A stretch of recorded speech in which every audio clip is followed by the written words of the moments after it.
Merci de vous retrouver dans cette édition consacrée à la rétrospective de la semaine sur les nouvelles de la Provence, avant tout le sommaire. Harmoniser les pratiques de la pêche entre la République démocratique du Congo et l'Ouganda, tel est l'objet de la mission officielle de Jean-Marie Nyolo, ministre provincial de l'Environnement et Développement durable. Il s'observe un faible engagement des différentes composantes pour le retour de la paix en territoire d'Irumu, 7 mois après la tenue de la table ronde à Komanda. Dans cette rétro-hebdo, il s'agira aussi des projets d'asphaltage de la route nationale numéro 27. Les techniciens sont déjà à pied d'œuvre pour la matérialisation. Bonjour, bienvenue à tous. Le ministre provincial de l'Environnement et Développement revient d'une mission officielle en Ouganda. C'est dans le cadre de la patrouille mixte sur le lac Albert afin d'harmoniser les pratiques de la pêche entre la République démocratique du Congo et l'Ouganda. Suivez le ministre Jean-Marie Nyolo. Nous avons eu à harmoniser sur les dates d'abord et la synchronisation, malgré quelques difficultés que nous avons constatées en rapport avec la synchronisation. L'idée, c'était quoi? L'idée, c'est que les deux pays doivent au même moment amener nos pêcheurs à des mêmes pratiques. Lorsque le pêcheur congolais se voit être contraint à mener une pêche légale avec des bonnes pratiques du côté congolais et qu'il passe du côté ougandais, il doit retrouver les mêmes règlements et les mêmes contraintes. Si nous ne réussissons pas à harmoniser les pratiques, les pêcheurs illégaux trouveront des cachettes, soit dans notre pays, soit en Ouganda. Dans la même veine, réglementation de la pêche sur le lac Albert, le ministre provincial de l'Environnement, Jean-Marie Nyolo, annonce à très bientôt l'indemnisation des victimes après l'incinération des filets prohibés poissons saisis par les autorités. Et suivez-les encore. Nous sommes fermes par rapport à la réglementation. Nous n'allons pas transiger face aux tentatives de recul. La pêche illégale est strictement interdite sur le lac Albert parce que nous aimons nos populations. Nous voulons offrir à nos enfants, à nos petits-enfants, la possibilité d'effectuer aussi la pêche comme nous le faisons aujourd'hui. Nous voulons que notre lac continue à servir la population de l'Ituri, d'Irumu, de Djougou, de Mahagi, de la région tout entière avec une bonne production de poissons. La réglementation vise le bien-être de la population, elle vise la préservation des écosystèmes, elle vise aussi la pérennisation des espèces aquatiques et de manière particulière halieutique. Et je suis convaincu que parmi les moments, il y en a qui sont victimes de l'excès de zèle de certains agents. Et nous sommes en train de terminer nos enquêtes et nous allons indemniser les mamans qui ont perdu de manière injuste. Plus de 7 mois après la tenue de la table ronde sur la paix à Komanda, les différentes résolutions assorties de ces forums en vue de la pacification du territoire d'Irumu souffrent d'application. Le gouverneur Jean-Baptiste Saidi déplore le fait et qu'il n'y a pas eu assez d'engagement de différentes composantes pour le retour de la paix dans ce territoire. Suivez. Les résolutions assorties de la table ronde de Komanda pour la paix en territoire d'Irumu n'ont pas été scrupuleusement mises en application par les comités de suivi. Conséquence, la continuité de violences dans certaines entités ont reconnu le membre du dit comité devant le gouverneur de province. L'honorable Aoussi, député national, en parle. On avait convoqué une table ronde qui a réuni toutes les communautés. On s'est parlé, on a pris des engagements. Mais aujourd'hui, 7 mois après, nous constatons qu'il n'y a pas trop d'avancées sur le terrain. Et cela ne doit pas nous reculer, cela ne doit pas nous braver et nous devons continuer à s'organiser. Au gouverneur de province Jean-Baptiste Saidi de regretter qu'il n'y a pas assez d'engagement de toutes les composantes pour la restauration de la paix en territoire d'Irumu. Il interpelle la conscience des chacun. Ici en Irumu, nous n'avons pas encore atteint et c'est une reproche et une interpellation que je fais pour que cette question puisse être trouvée parce que chaque mort qui s'ajoute est une responsabilité aussi de ceux qui devraient faire quelque chose. Il appelle la population de ces territoires à se désolidariser des groupes armés. Mais les groupes armés, ils ne peuvent pas évoluer dans une population qui ne veut pas. Si la population dit non, nous n'en voulons pas, nous ne voulons pas de vous, ils vont les faire partir. On a eu le cas ici dans la zone de Mongoual où lorsque la population a voulu faire partir un groupe armé, elle a fait partir. Une autre rencontre d'évaluation de cette table ronde de commande est prévue dans un bref délai, a dit l'honorable Jackson Aoussi. Le terme de référence a été remis au gouverneur. Former des intellectuels capables de promouvoir la paix, le développement intégral, c'est la recommandation faite par le gouverneur des Provinces aux enseignants des institutions supérieures et universitaires de Bunia. C'était lors d'une rencontre tenue le week-end dernier. Reportage.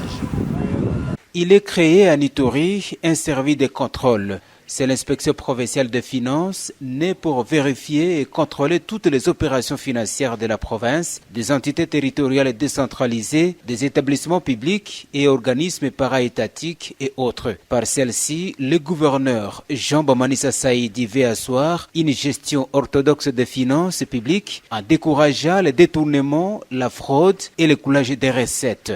Nous avons une transparence dans notre gestion, donc il faut sortir cette mentalité d'essayer de tourner l'argent du public.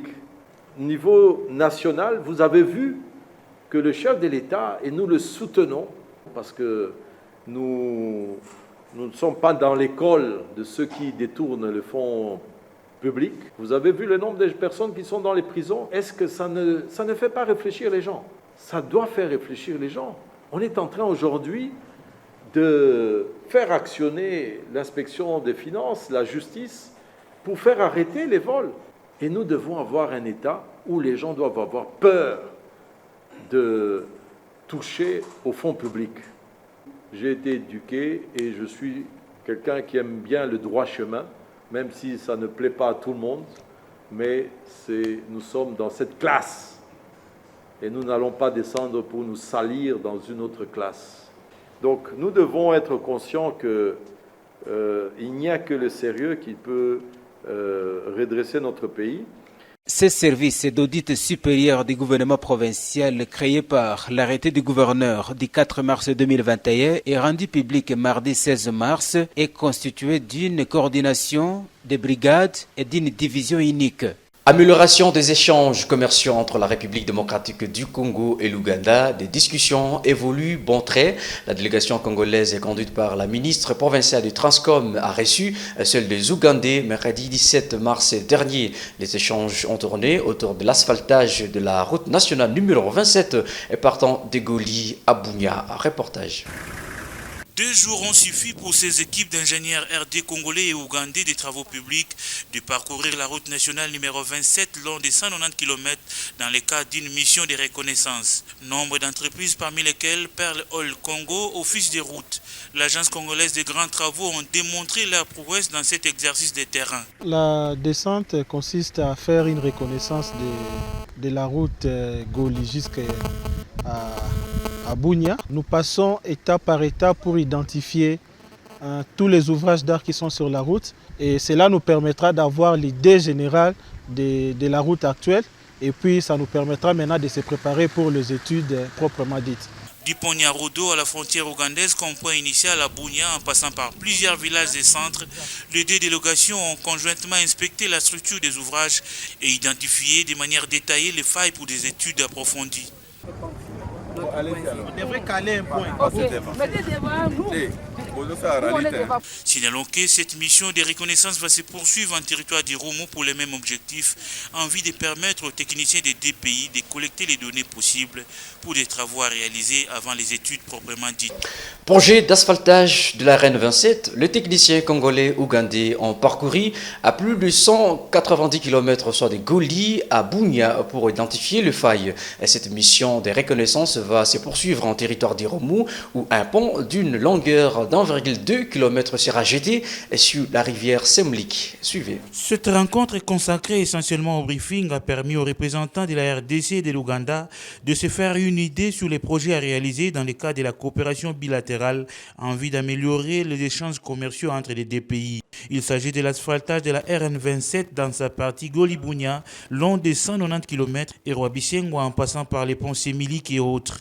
Espérance Choukourou, ministre des Transports et Voies de Communication qui tient à l'aboutissement de ces grands projets, a réitéré au nom du gouverneur des provinces Jean Bamanissa Saïdi les souhaits chaleureux de bienvenue et d'agréable séjour sur le sol congolais à la délégation ougandaise. Les projets qui rentrent dans cette veine sont-ils bien accueillis par les peuples ougandais et congolais parce que les infrastructures de ces genres leur faciliteront bien des tâches dans les domaines de transport des personnes et leurs biens.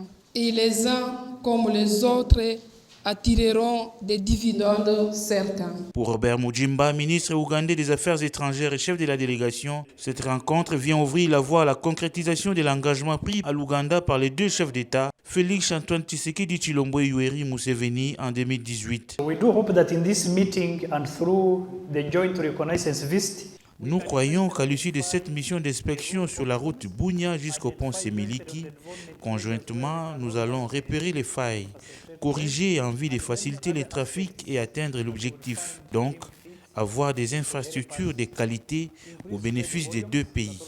between the respective countries. Signalons que la délégation ougandaise a été accueillie à Kerjoua, à la frontière congolo-ougandaise, par la ministre provinciale des Transports et chef de la délégation congolaise. Pour immortaliser cet accueil, les deux parties ont posé sur le pont Nyarodo séparant la RDC de l'Ouganda à Goli.